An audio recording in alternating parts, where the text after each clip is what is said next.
El Piamonte, que etimológicamente significa la tierra a los pies de los montes, muestra constantemente la dualidad entre las cumbres alpinas y los románticos lagos que las reflejan. Entre los profundos valles alpinos y la gran llanura padana donde se alza Turín. Dualidad sin contradicciones, porque rica en influencias, como toda tierra fronteriza. Sin embargo, el Piamonte sirvió de aglutinante y escenario de la unidad italiana.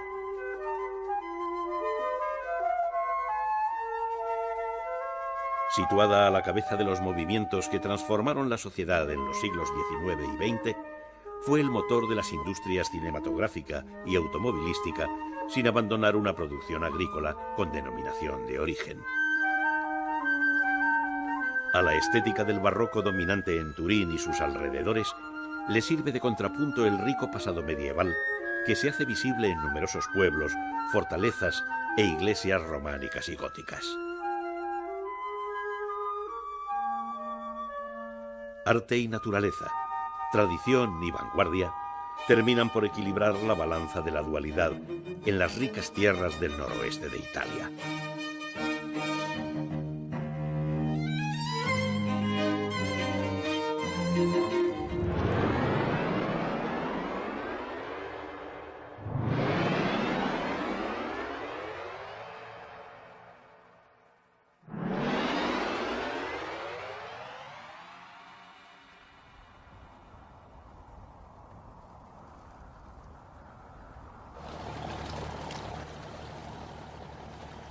La vertiente meridional de los Alpes protege al Lago Mayor, un espejo de agua que, sinuoso, se extiende entre Suiza e Italia hasta desembocar en la geografía de ensueño de las riberas piamontesas.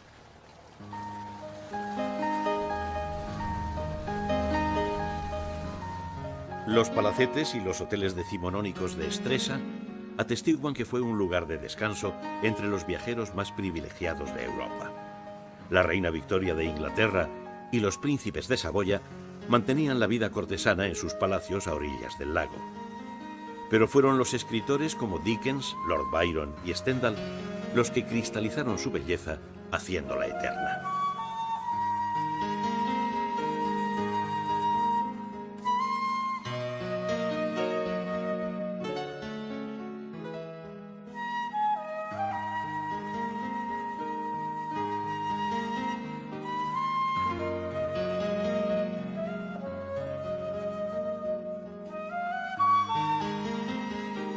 Los lujosos hoteles están repletos de anécdotas.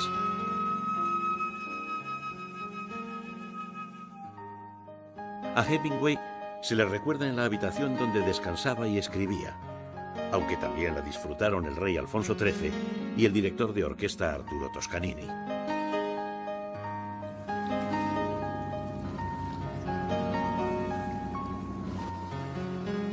La bonanza del clima y la belleza del lago Verbano, como era nombrado antiguamente, atrajo a sibaritas de todas las épocas.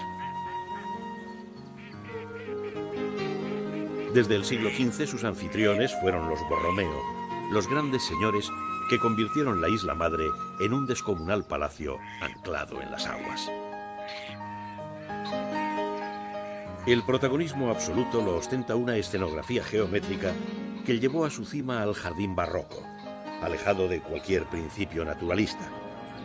Toda la estrategia decorativa del barroco se despliega mediante estatuas y fuentes hasta crear un escenario perfecto para las fiestas y los galanteos. Algunos tan escandalosos como el de Napoleón, con su mujer y una cantante de ópera, amante de turno del Gran Corso. La variedad vegetal se sitúa en 10 terrazas que imitaban los jardines colgantes de Babilonia, aunque la finalidad última de la composición era lograr que desde el agua la isla semejara un barco de piedra, símbolo de la gloria de los Borromeo.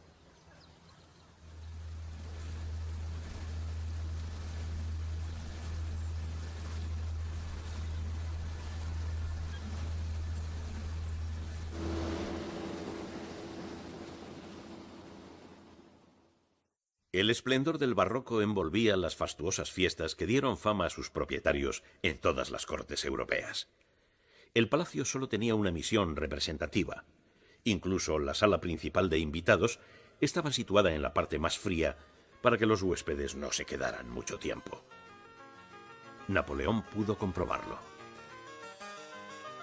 Las salas, como la de Luca Giordano, dedicada al rapto de Europa, el triunfo de París y el de Galatea, responden a un ambicioso programa iconográfico. Al emparentar con Margarita de Médicis, los Borromeo lograron hacer olvidar su ausencia de cuna noble. La familia se había hecho inmensamente rica con el control del transporte de personas y mercancías entre los territorios a ambos lados de los Alpes, pero no pertenecía a la nobleza. Sin embargo, quien dio fama universal a los Borromeo fue un hombre que supo renunciar a tanto lujo y tanta ostentación: San Carlos Borromeo, que nacido en Arona en 1538, ya era cardenal a los 22 años. Subió a los altares por su entrega a los necesitados, de manera muy especial durante la peste que asoló Milán.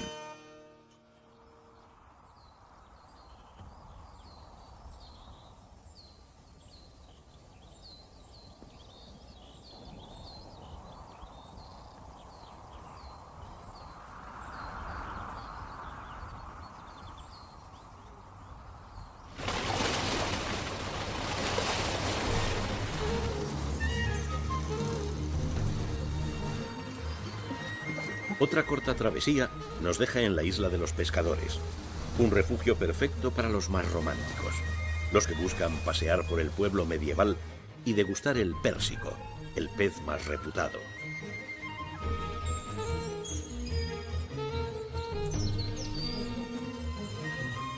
La isla madre, la mayor del archipiélago Borromeo, era para Gustavo Flaubert un paraíso intenso. Su vergel está considerado como el pionero de los jardines de aclimatación. Siguiendo las pautas naturalistas del estilo inglés, los botánicos han creado una obra maestra del arte más cambiante, cuyas pinceladas son las 2000 especies vegetales, algunas tan raras como un ciprés de Kashmir.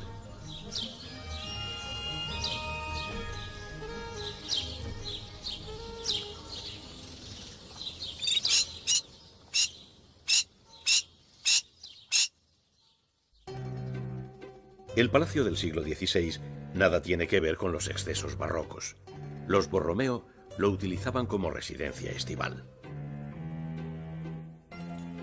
El salón veneciano ilustra la vida cotidiana de la nobleza en el campo.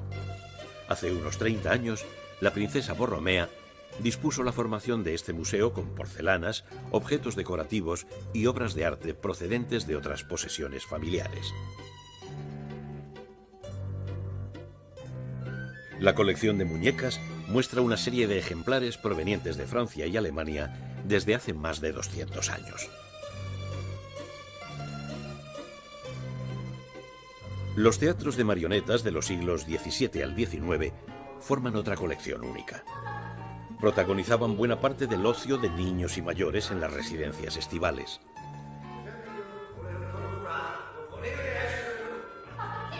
Salones y jardines servían para realizar las funciones en las que tenían cabida la crítica y hasta la mofa.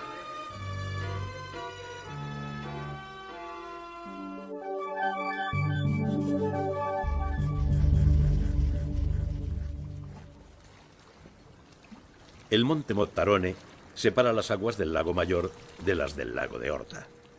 Las grandes villas y sus fabulosos jardines históricos llegan hasta este pequeño lago subalpino que se mantiene ajeno a cualquier tipo de artificio. Sus orillas resumen el lirismo de un paisaje histórico donde los pueblos medievales y los santuarios se funden con las masas arbóreas.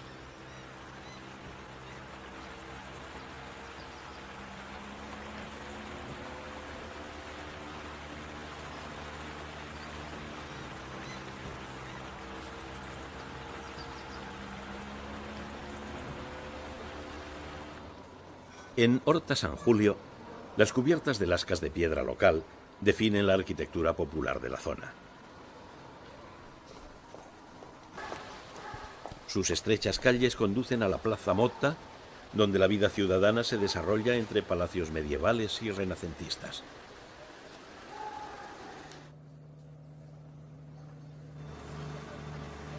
Del diminuto puerto parten los barcos hacia la isla de San Julio, donde la tradición cuenta que el santo fundó un templo en el siglo IV sobre el que se alza la basílica románica.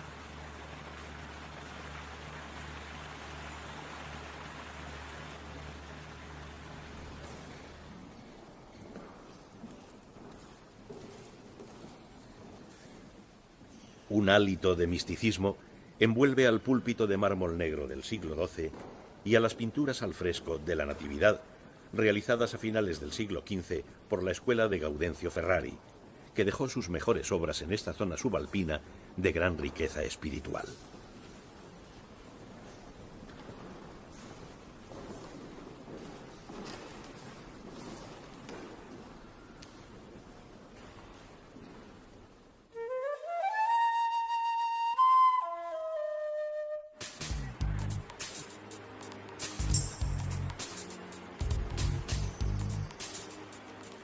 Frente a los Alpes, Turín se levanta como la gran capital del Piamonte. Sus cúpulas y torres parecen competir con el Monviso y las lejanas cumbres del Gran Paraíso y del Mont Blanc. Un emplazamiento tan admirado que Jean-Jacques Rousseau lo definía como el más bello cuadro que el ojo humano pudiera contemplar, y que Le Corbusier consideraba la ubicación natural más hermosa que existe. A las aguas del Po le debe a partes iguales la belleza y la riqueza. El río avanza como el gran eje que articula la ciudad, convertidas sus orillas en espacios para el ocio activo.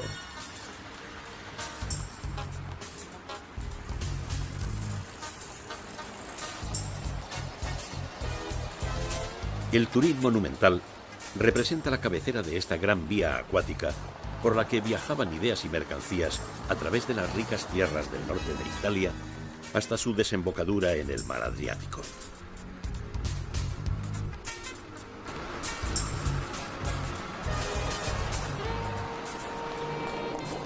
La densidad urbana que se descubre en Turín es hija de numerosas herencias. De su pasado romano heredó el trazado endamero de las calles de su barrio antiguo.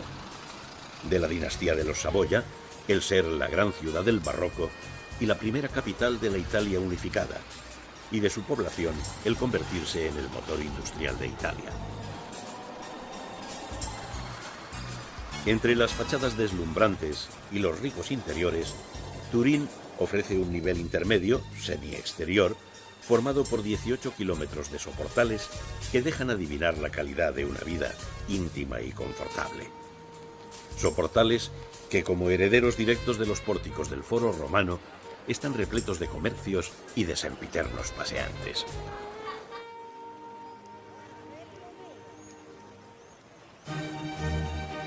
En la plaza del castillo se despliega la monumentalidad del Palacio Real que los Saboya encargaron a Filippo Juvarra, artífice de la estética turinesa.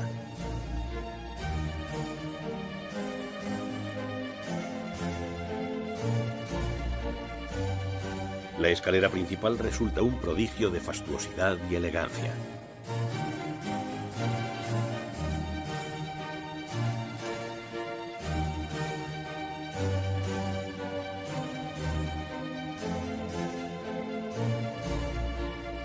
El genial arquitecto utilizó las tijeras, las forbici, como alegoría del corte que se llevarían sus detractores al subir por una escalera que desafiaba la escasez de espacio y permitía penetrar en la apoteósica sucesión de estancias. La sala dedicada al trono recuerda a Víctor Amadeo II, que al ser proclamado rey de Sicilia en 1713, convierte el palacio ducal en real. Desde entonces, la dinastía de los Saboya se rodeó de los mejores artistas y arquitectos para crear la gran ciudad barroca que reflejara la grandiosidad de sus reyes y el auge económico.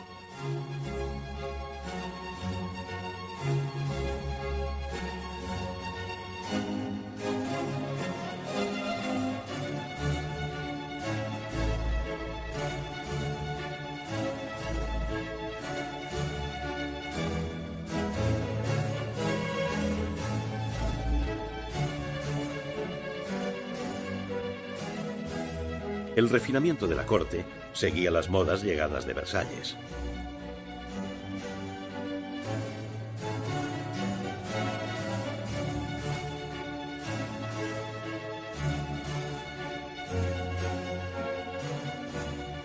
La política matrimonial llevó a los Saboya a emparentar con las cortes europeas.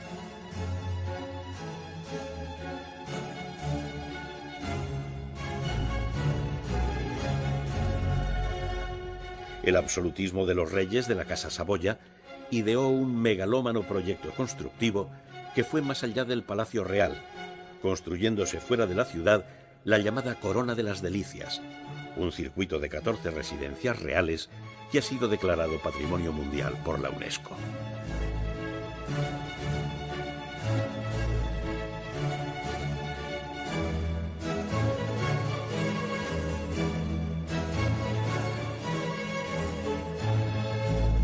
La Puerta Negra, que indica el luto por la muerte de Cristo, servía de acceso a la capilla que los monarcas mandaron construir entre el Palacio Real y la Catedral para custodiar la Sábana Santa. Un incendio dejó maltrecha la joya del arquitecto Guarini y la urna del Santo Sudario se instaló en la catedral. Los fieles se conmueven ante la fotografía de la Sindone, donde se aprecia un rostro que tal vez sea el de Jesucristo.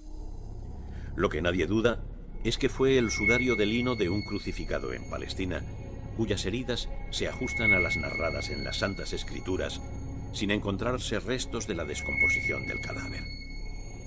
La reliquia llegó a posesión de la Casa de Saboya a mediados del siglo XV y siempre se salvó de manera milagrosa de la destrucción. La iglesia de San Lorenzo, perfectamente integrada en el conjunto unitario del Palacio Real, está considerada la mejor obra sacra del barroco turinés. La cúpula deja penetrar la luz que se extiende por el templo de planta octogonal diseñada por Guarino Guarini.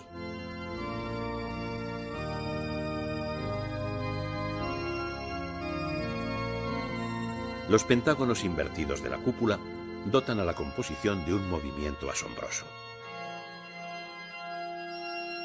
La nobleza de los materiales y la riqueza de los acabados realzan la obra de Guarini, un inquietante abad teatino de personalidad compleja y gran matemático que ejemplariza al intelectual del barroco. La plaza turinesa más célebre, la de San Carlos, se alza como otra genialidad debida al arquitecto Carlos de Castellamonte. La estatua ecuestre de Manuel Filiberto ocupa justo el centro de la composición, entre las iglesias gemelas y las fachadas iguales de los palacios. Alrededor se extienden los soportales, siempre transitados, y repletos de comercios tradicionales y cafés muy antiguos que son una auténtica institución.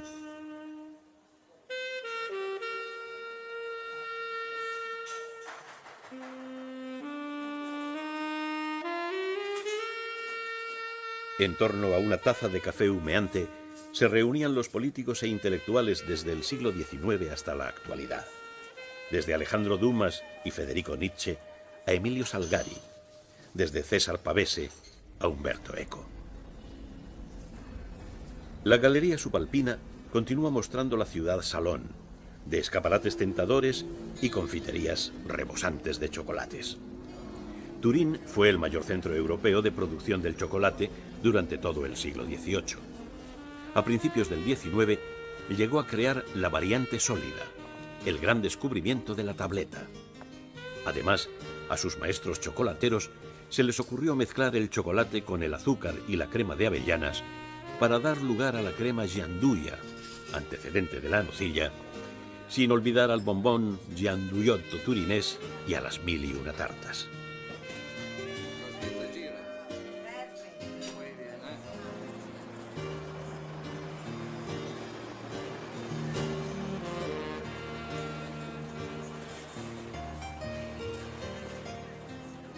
Muchos establecimientos sirven el bicherín, una especialidad apta para los días más fríos.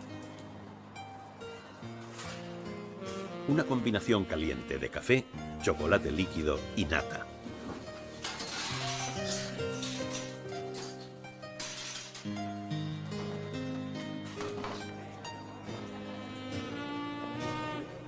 El saber vivir de los turineses les llevó a inventar el vermut, convirtiéndose en adeptos de este vino que resulta imprescindible a la hora del aperitivo en el Piamonte y en medio mundo.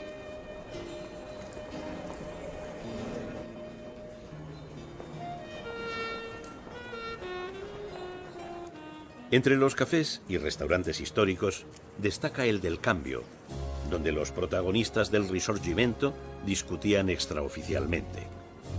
Enfrente, el palacio construido por Guarino Guarini para la rama Saboya-Carignano prestó su grandiosidad barroca como escenario del nacimiento de la nación italiana. En él resonaron las voces de Garibaldi y de Gioberti, entre otros muchos. En él se proclamó primero la independencia del Estado piamontés y posteriormente la creación del Estado Nacional en 1861, siendo Turín capital durante 3 años.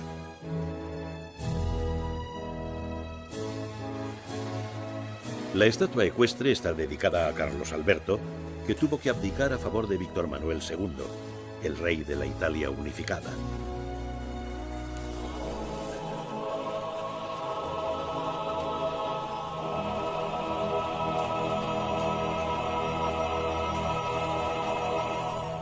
Nietzsche, como otros muchos intelectuales, acudían a la ciudad donde se estaba creando una sociedad nueva.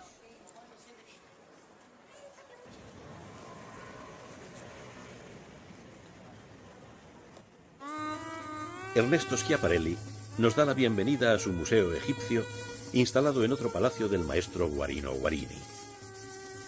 Durante el siglo XIX, el auge económico corrió paralelo al desarrollo científico y a la realización de numerosas misiones arqueológicas a Egipto.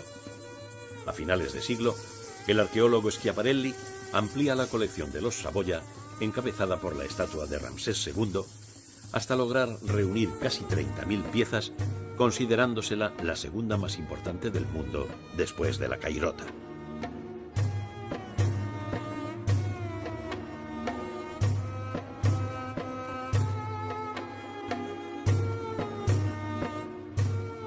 Entre las piezas más importantes están los sarcófagos y el ajuar de la tumba del matrimonio Ka y Mirit del 1350 a.C. La tumba, que pertenecía a un arquitecto del faraón, no había sido violada y guardaba además un rico mobiliario, joyas y trajes de la dinastía XVIII.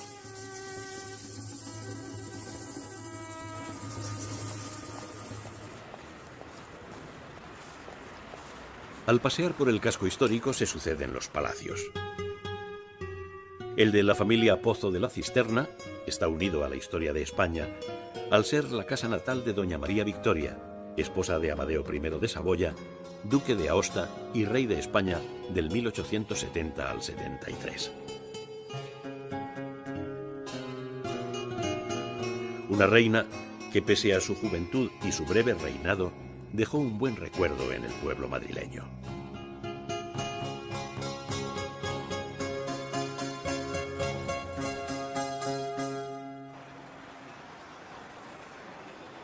Las transformaciones urbanas del siglo XIX están simbolizadas por la mole, cuya cúpula ojival y su aguja de piedra calada se dejan ver por todo Turín.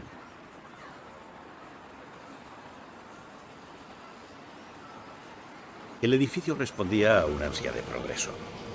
Pensado primero como sinagoga, su autor, el visionario Alessandro Antonelli, logró que fuese el edificio más alto de Europa, realizado en mampostería, en unos tiempos en que Turín comenzaba a estar en la vanguardia de la modernidad. La Mole acoge el Museo Nacional del Cine, ya que Turín fue durante las primeras décadas del siglo XX la capital del cine italiano, realizando en 1914 la superproducción Cabiria.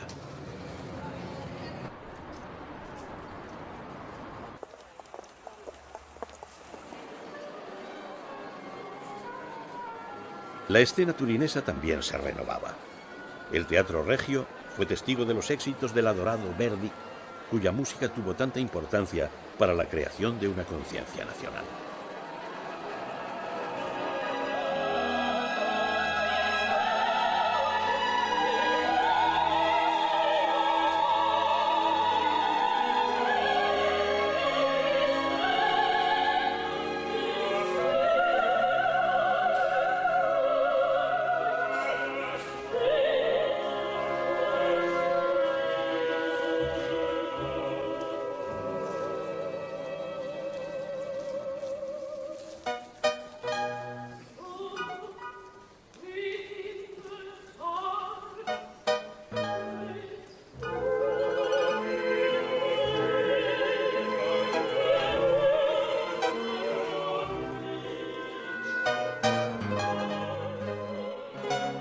Corría el 1899 cuando Giovanni Agnelli funda la Fiat, convirtiéndola en tiempo récord en la mayor industria del país, en el motor de la economía. El Museo Nacional del Automóvil muestra la historia del sector de la automoción que desde sus orígenes hizo crecer una burguesía culta unida al auge de los estudios politécnicos en Turín.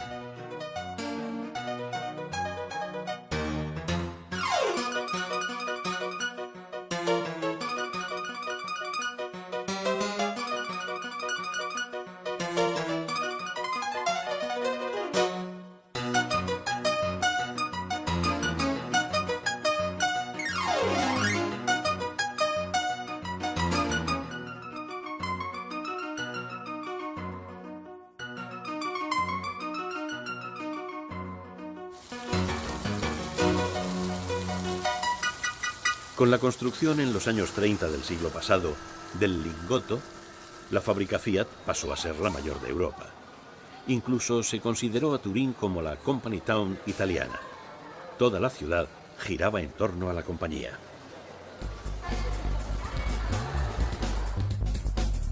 La fábrica era descomunal y respondía a una producción en cadena de abajo a arriba por las rampas helicoidales, terminándose con la puesta a punto de los automóviles en la terraza.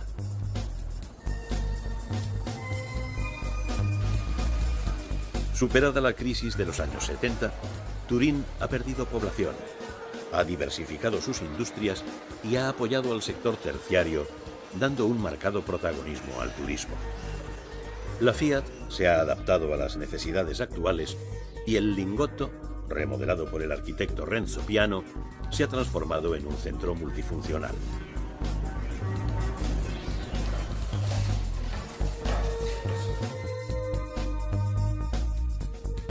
Los Agnelli también han apostado por el turismo turinés, abriendo su famosa pinacoteca al público en el mismo lugar donde antaño fabricaban coches. Se muestran 25 obras maestras de Canaletto, Renoir, Matisse, Picasso y el famoso Desnudo tumbado de Modigliani.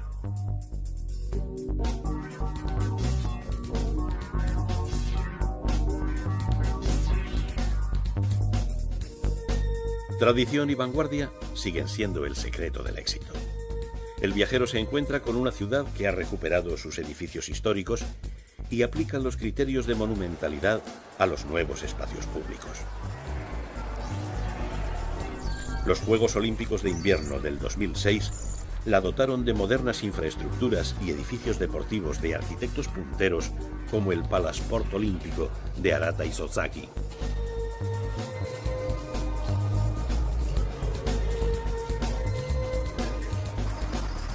Incluso los jardines del Valentino se suman a un nuevo proyecto de transformación de Turín mediante un parque fluvial de 12 millones de metros cuadrados que recupera las orillas del Po y sus afluentes y conecta las zonas verdes ya existentes hasta alcanzar una longitud de 74 kilómetros.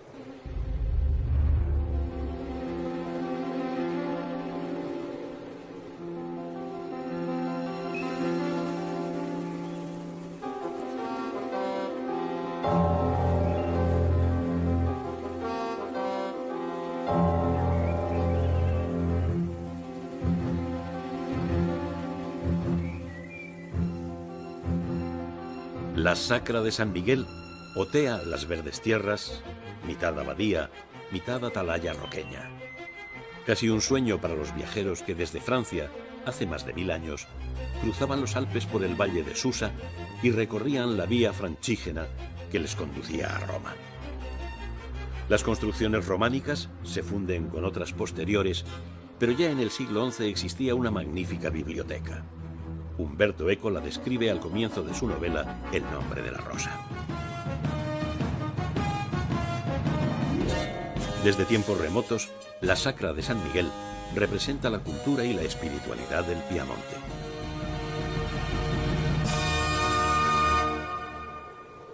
En torno a Turín existe una corona de palacios reales destinados a la diversión de la corte saboyana. El de Rivoli nunca fue terminado, aunque intervino el genial Yubarra.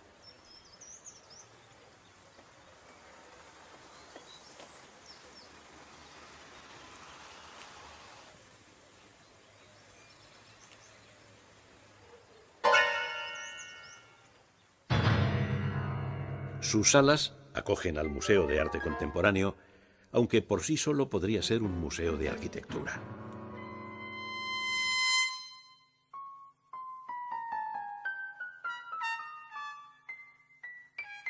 El palacio formaba parte de un proyecto urbanístico descomunal. Unas líneas imaginarias lo unen con los palacios de Pianezza y Venaria Real y con Stupinigi. Mientras, la avenida que avanza por la llanura turinesa lo une con el Palacio Real, lográndose un conjunto de residencias donde se manifiesta el esplendor artístico de los siglos XVII y XVIII. El Palacio de Stupinigi era otra composición de Yubarra, que empezó realizando un pabellón real de caza y terminó construyendo un fabuloso palacio. De regreso a Turín, hay que adentrarse por las calles donde vivía la rica burguesía en palacetes de estilo Liberty. El modernismo había hecho su aparición con las exposiciones internacionales de principios del siglo XX. En las colinas, pobladas por más de 400 mansiones y palacios, se manifiesta el poder económico de la alta sociedad. Visible desde todo Turín, la Basílica de Superga parece una prolongación natural de la colina gracias a la genialidad de Yubarra.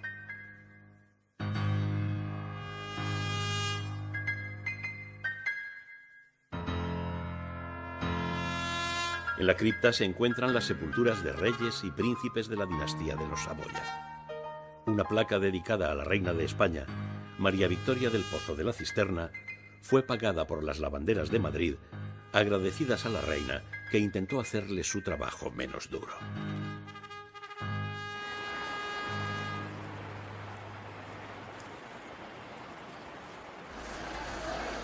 El diálogo entre el pasado y el presente, entre el arte clásico y el contemporáneo, se ha convertido en una ley en Turín, una ciudad pensada por los arquitectos desde el siglo XVI, aunque de noche más parece que fue soñada.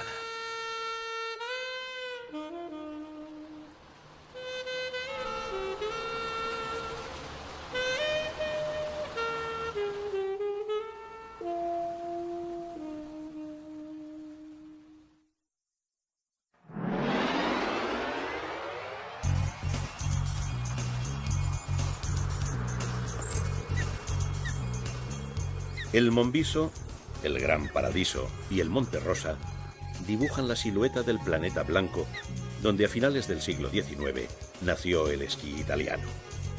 Ahora, centenares de kilómetros de pistas y modernas estaciones como Sestriere han acogido las Olimpiadas Blancas del 2006, comunicadas con Turín en un tiempo récord gracias al tren de alta velocidad.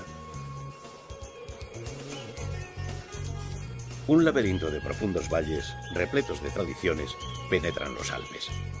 En sus cabeceras, el planeta blanco ha sido colonizado por la alta tecnología, permitiendo un esquí continuo, como sucede en la Vía Láctea, que posee 211 pistas pertenecientes a 6 estaciones. En la Valsesia, la rica vegetación de su zona prealpina va ascendiendo hasta la cabecera del valle, donde se practican los deportes de invierno. A medio camino, Varallo, la capital del valle, aparece dividida en 2 niveles, el alto dedicado a Dios mediante el Sacromonte y el bajo a los hombres con su arquitectura popular de balcones, arcadas, fuentes, corredores, patios y negocios propios del centro comercial de la Valsesia.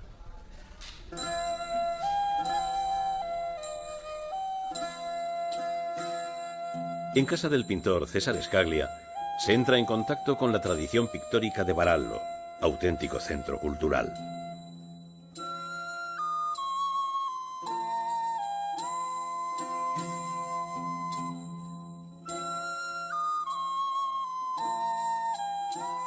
Desde el siglo XV hasta nuestros días, numerosos artistas locales alcanzaron la fama, fundándose una renombrada escuela local. El museo recoge obras de los maestros que trabajaron en el Sacromonte, sobre todo de Gaudencio Ferrari. Su obra cumbre se encuentra en el convento de Santa María de Gracia, decorada con un ciclo de frescos que reproducen la vida de Jesús en 21 cuadros. La intensidad cromática y la riqueza de las composiciones explica que Gaudencio Ferrari, pintor del Renacimiento, que también era matemático, filósofo y poeta, esté considerado el máximo discípulo de Leonardo da Vinci.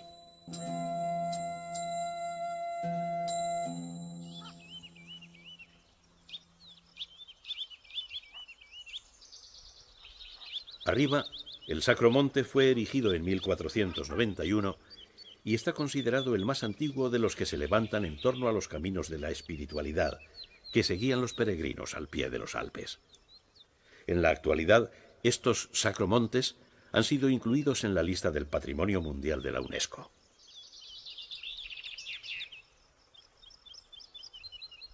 La Contrarreforma amplió el Sacro Monte de Varallo mediante una serie de capillas que acogían los episodios que tuvieron lugar en Jerusalén.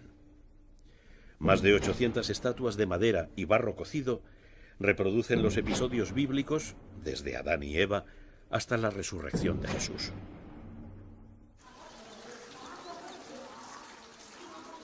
Su finalidad, además de explicar al pueblo analfabeto las Sagradas Escrituras, provocando su participación emotiva, era apaciguar el deseo imposible de viajar a los santos lugares.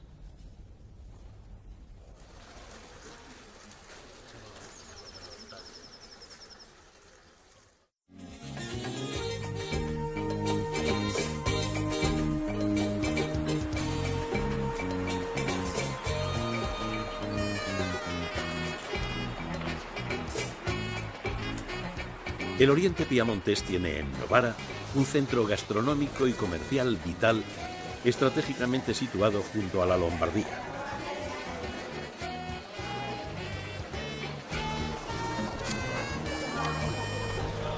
Con el Imperio Romano ya fue importante, quedando el recuerdo de aquella época en los frisos decorativos que se superponen a la medieval Plaza de la República, auténtico corazón de Novara.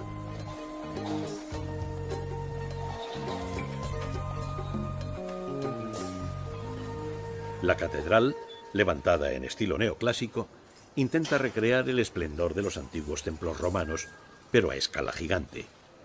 La columnata, que alcanza una altura superior a los 19 metros, introduce en la obra de un arquitecto genial y extravagante, Antonelli, autor también de la Mole Turinesa.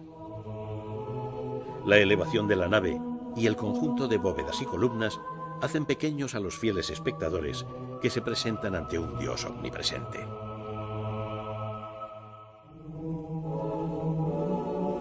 Levantada sobre una iglesia románica, quedan algunos mosaicos de estilo bizantino en el presbiterio. La mariposa representa la resurrección, la salvación de la humanidad.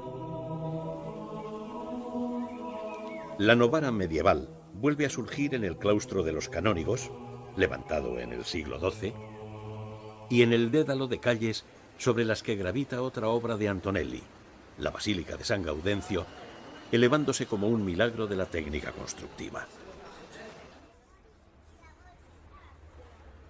Su cúpula es visible desde toda la ciudad y las ricas colinas de los alrededores.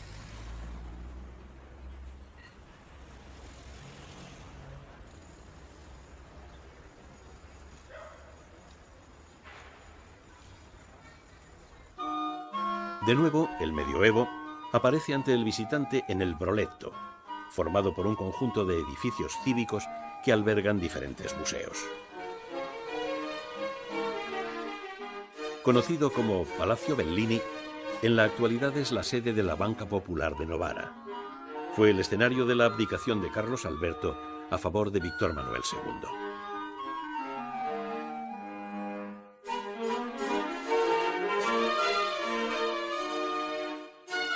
Las salas rococós acogen obras de arte tan curiosas como los corales sicilianos del siglo XVII. Las placas octogonales alcanzan la maestría en un material que era un goce dado por Dios a los hombres.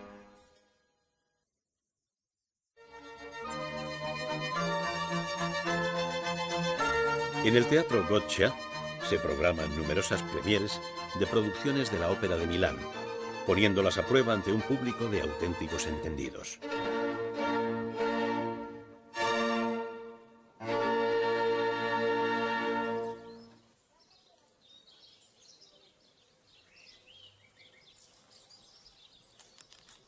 Todo el Piamonte está surcado por rutas gastronómicas, pero de manera muy especial en el Monferrato y las Langhe, las tierras de castillos y de suaves colinas que se extienden al sur de la llanura del Po.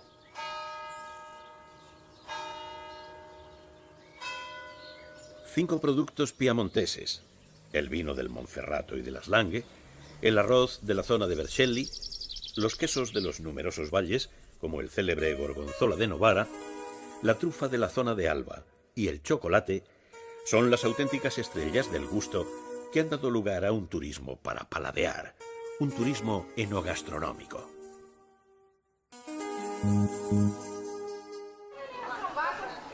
Casale de Monferrato nació en torno al castillo de los Paleologhi, convirtiéndose en el siglo XV en la capital del marquesado, hecho que llenó sus calles de palacios. La riqueza también se plasma en la catedral dedicada a San Evasio, obra maestra del románico de estilo padano. Intramuros aparece un rarísimo y descomunal ejemplo de nártex, el vestíbulo de la basílica paleocristiana y del románico más antiguo, dedicado a los peregrinos que se inclinaban ante la columna donde fue martirizado San Evasio, dicen que para oír brotar su sangre. Las esbeltas naves conforman el espacio sagrado que pretende unirse al firmamento mediante una serie de pechinas celestiales. En el centro del universo sacro resplandece un bellísimo Cristo de plata del siglo XII, donde el románico alcanza una expresividad máxima.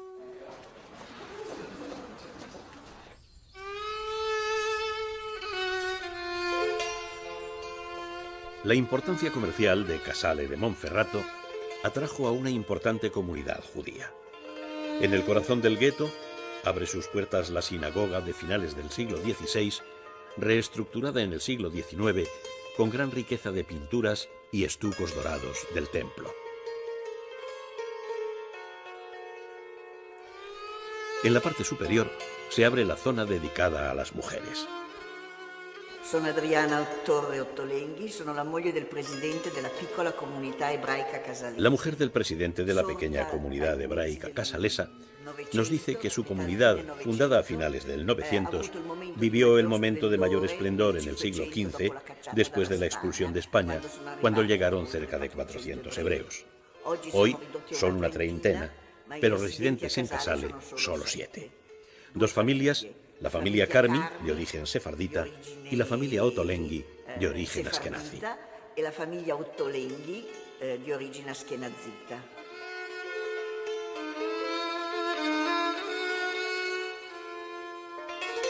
La sinagoga acoge el Museo de Arte e Historia Antigua Hebraica, que guarda una serie de objetos sagrados de los siglos XVII y XVIII.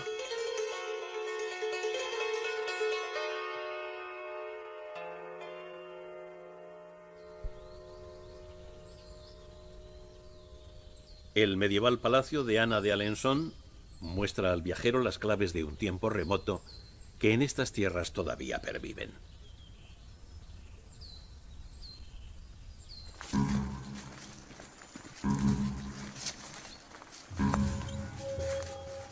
Los buscadores de trufas y sus perros adiestrados se internan en los bosques de encinas, sauces y chopos de las provincias de Cuneo y Asti en busca de la trufa blanca, el tartufo, un hongo que vive bajo tierra y alcanza precios desorbitados en los restaurantes de medio mundo. Un trabajo en conjunto, en el cual el olfato del animal hace el descubrimiento y las hábiles manos de su dueño lo extraen del suelo sin destrozar.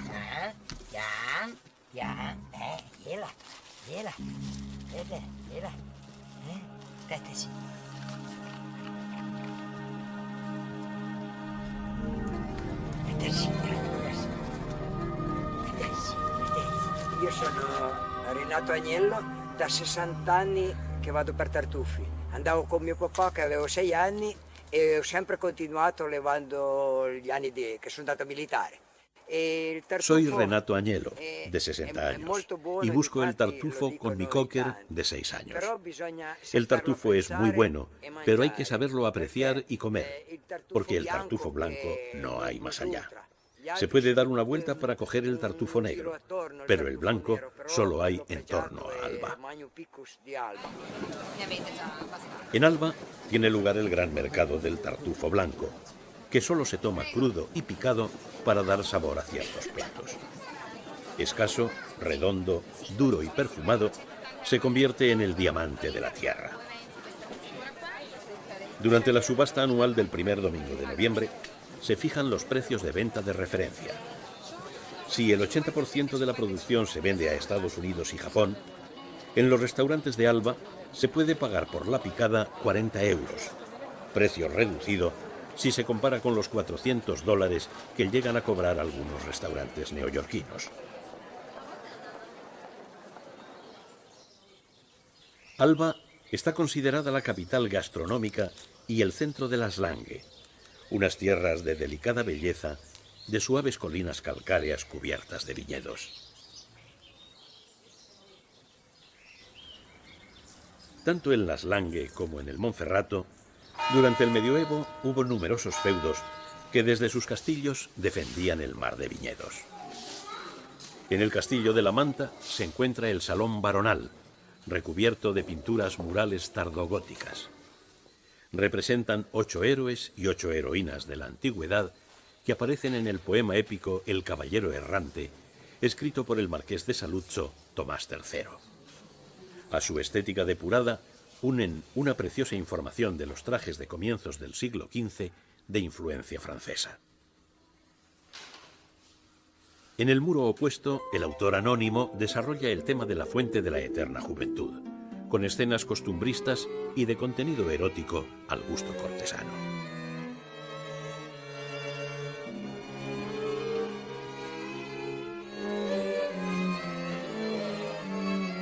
Ajenos a tanta carnalidad, aparecen en la otra pared una crucifixión con San Quintín y San Juan Bautista.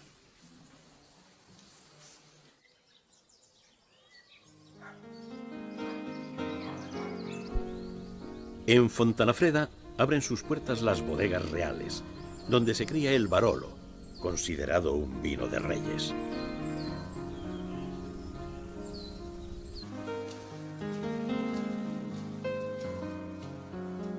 Resulta la mejor carta de presentación de los caldos del Piamonte con denominación de origen. En el siglo XIX ya tenía sus características actuales: color grana intenso, perfume afrutado y de especias y sabor persistente y estructurado.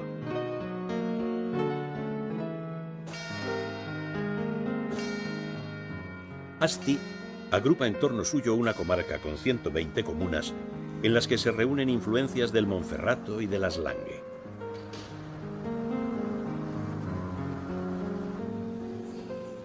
El dramaturgo Víctor Alfieri parece recibir a los viajeros en su ciudad natal.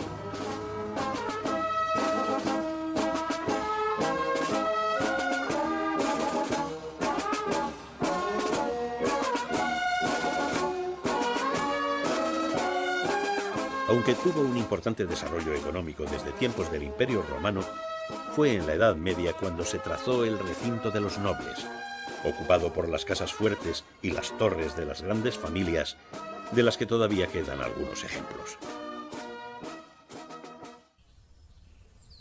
La abadía de Santa María de Bezzolano se levanta al norte de Asti.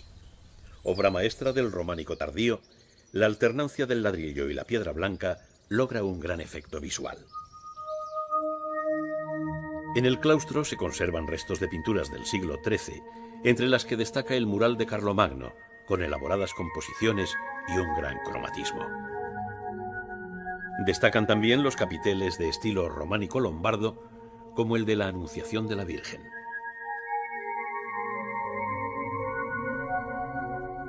En la iglesia del siglo XII se conserva en el altar mayor un tríptico de terracota. Pero es al friso de los 35 patriarcas al que debe la abadía de Bezzolano el estar considerada como la obra maestra del románico del Piamonte.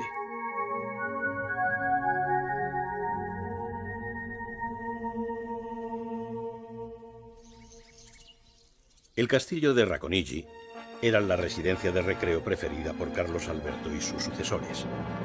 Originalmente fue un castillo medieval de los marqueses de Saluzzo, pero su fisonomía actual se debe al proyecto del gran Guarino Guarini y a las remodelaciones neoclásicas posteriores. el fabuloso salón de baile dedicado a Hércules o el dedicado a Diana Cazadora encabezan la escenográfica representación del poder llevada a cabo por los Saboya en el siglo XVIII, cuyos bustos se conservan en la galería. Las salas chinescas, tan de moda en las cortes europeas, suponen un punto y aparte. Sirvieron de alojamiento a Nicolás II, el último zar.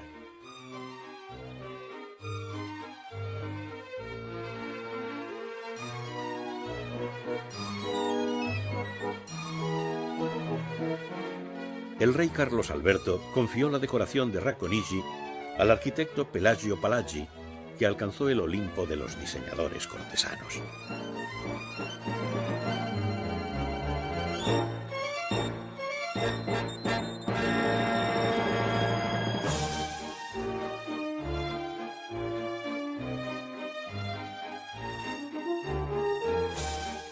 En la sala de Eolo aguarda la Dama Velada, otra de las joyas que atesora Racconigi.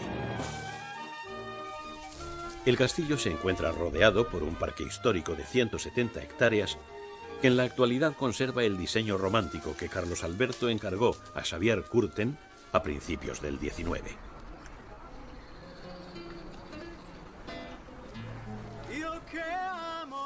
Bajo los restos del castillo, Saluzzo ha conservado su fisonomía de ciudadela fortificada. Estrechas calles, pequeñas plazas, pórticos antiguos y palacios medievales y renacentistas asientan su prestigio de centro histórico artístico.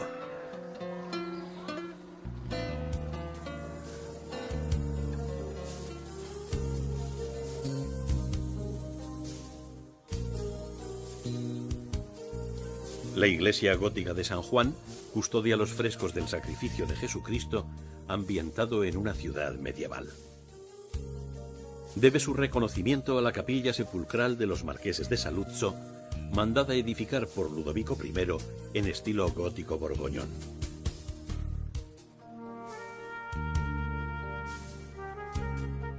Los muros decorados en blanco y negro pertenecen a la Casa Cabasa, ejemplo palaciego del siglo XV, habitada por miembros de la familia de los marqueses de Saluzzo. La Madonna de la Misericordia, de Hans Klemmer, fue pintada a finales del siglo XV, mostrando a la Virgen que cubre con su manto a los donantes, Ludovico II y Margarita de Foix con su corte. Los emblemas nobiliarios, los techos polícromos y las pinturas murales decoran las estancias donde vivía la familia al estilo piamontés.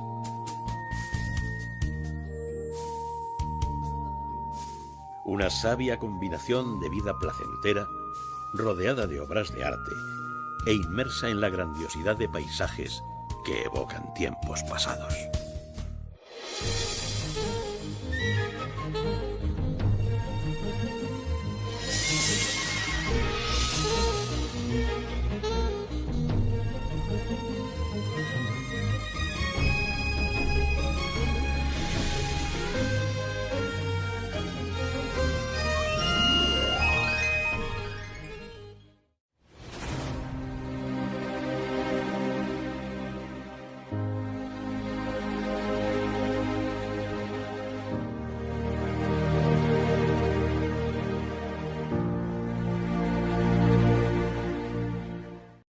De las riberas piamontesas.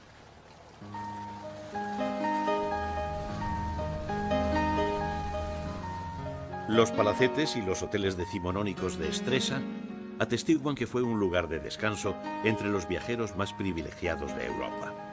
La reina Victoria de Inglaterra y los príncipes de Saboya mantenían la vida cortesana en sus palacios a orillas del lago.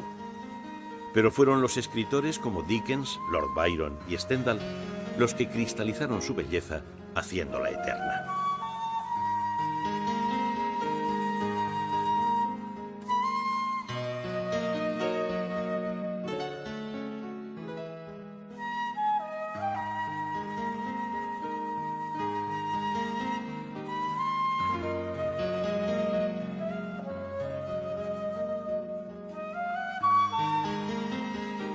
Los lujosos hoteles están repletos de anécdotas.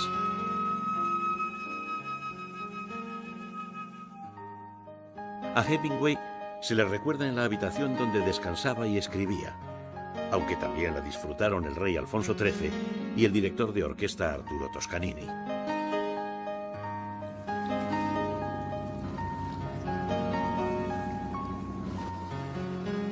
La bonanza del clima y la belleza del lago Verbano, como era nombrado antiguamente, atrajo a sibaritas de todas las épocas.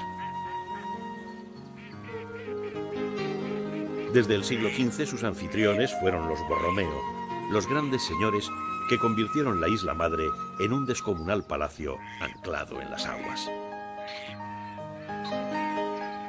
El protagonismo absoluto lo ostenta una escenografía geométrica que llevó a su cima al jardín barroco, alejado de cualquier principio naturalista.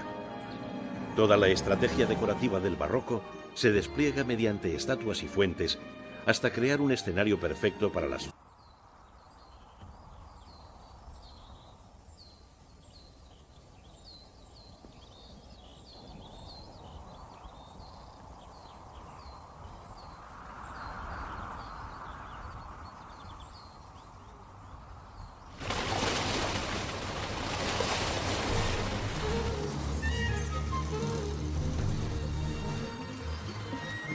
Otra corta travesía nos deja en la isla de los pescadores, un refugio perfecto para los más románticos, los que buscan pasear por el pueblo medieval y degustar el pérsico, el pez más reputado.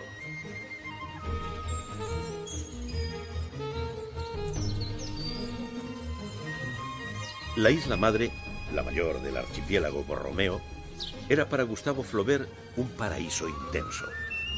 Su vergel está considerado como el pionero de los jardines de aclimatación. Siguiendo las pautas naturalistas del estilo inglés, los botánicos han creado una obra maestra del arte más cambiante, cuyas pinceladas son las 2000 especies vegetales, algunas tan raras como un ciprés de Kashmir.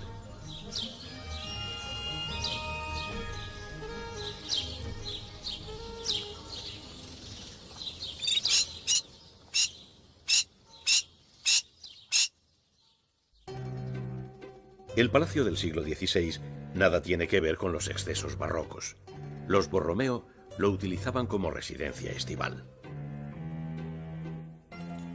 El salón veneciano ilustra la vida cotidiana de la nobleza en el campo.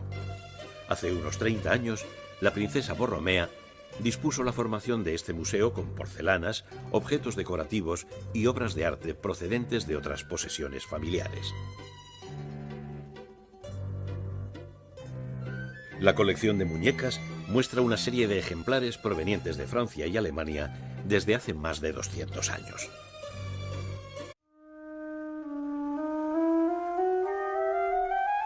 El Piamonte, que etimológicamente significa la tierra a los pies de los montes, muestra constantemente la dualidad entre las cumbres alpinas y los románticos lagos que las reflejan. Entre los profundos valles alpinos y la gran llanura padana donde se alza Turín. Dualidad sin contradicciones, porque rica en influencias, como toda tierra fronteriza. Sin embargo, el Piamonte sirvió de aglutinante y escenario de la unidad italiana.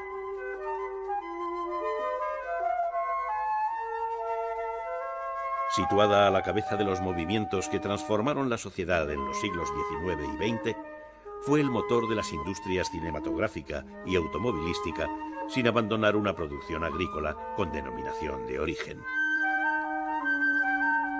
A la estética del barroco dominante en Turín y sus alrededores, le sirve de contrapunto el rico pasado medieval que se hace visible en numerosos pueblos, fortalezas e iglesias románicas y góticas.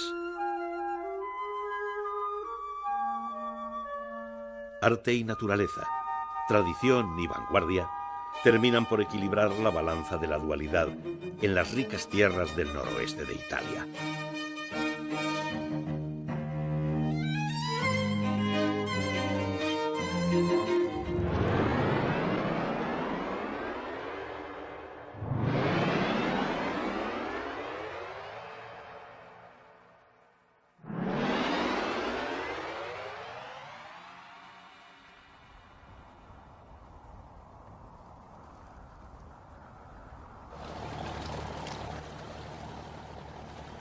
La vertiente meridional de los Alpes protege al Lago Mayor, un espejo de agua que, sinuoso, se extiende entre Suiza e Italia hasta desembocar en la geografía de Ensueñestas y los Galanteos.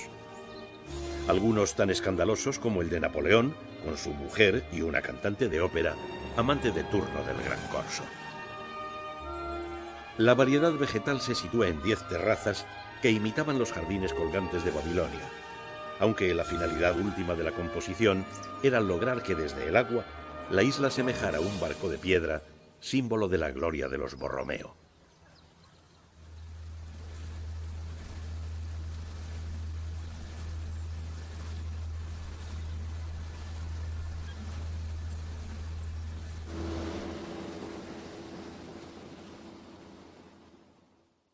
El esplendor del barroco envolvía las fastuosas fiestas que dieron fama a sus propietarios en todas las cortes europeas. El palacio solo tenía una misión representativa. Incluso la sala principal de invitados estaba situada en la parte más fría para que los huéspedes no se quedaran mucho tiempo. Napoleón pudo comprobarlo. Las salas, como la de Luca Giordano, dedicada al rapto de Europa, el triunfo de París y el de Galatea, responden a un ambicioso programa iconográfico. Al emparentar con Margarita de Médicis, los Borromeo lograron hacer olvidar su ausencia de cuna noble. La familia se había hecho inmensamente rica con el control del transporte de personas y mercancías entre los territorios a ambos lados de los Alpes, pero no pertenecía a la nobleza. Sin embargo, quien dio fama universal a los Borromeo fue un hombre que supo renunciar a tanto lujo y tanta ostentación: San Carlos Borromeo, que nacido en Arona en 1538 ya era cardenal a los 22 años. Subió a los altares por su entrega a los necesitados, de manera muy especial durante la peste que asoló Milán.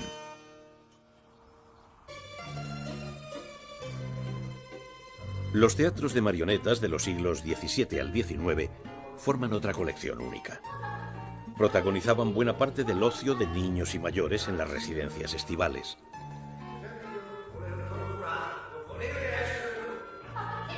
Salones y jardines servían para realizar las funciones en las que tenían cabida la crítica y hasta la mofa.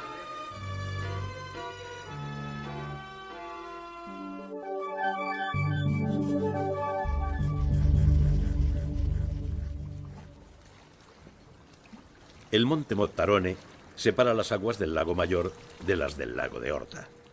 Las grandes villas y sus fabulosos jardines históricos llegan hasta este pequeño lago subalpino que se mantiene ajeno a cualquier tipo de artificio. Sus orillas resumen el lirismo de un paisaje histórico donde los pueblos medievales y los santuarios se funden con las masas arbóreas.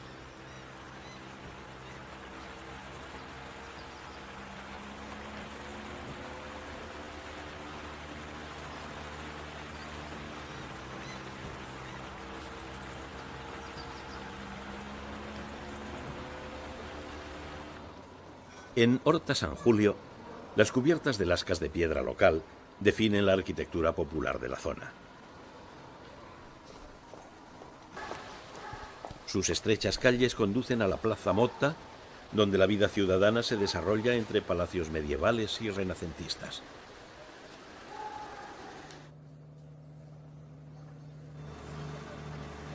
Del diminuto puerto parten los barcos hacia la isla de San Julio, donde la tradición cuenta que el santo fundó un templo en el siglo IV sobre el que se alza la basílica románica.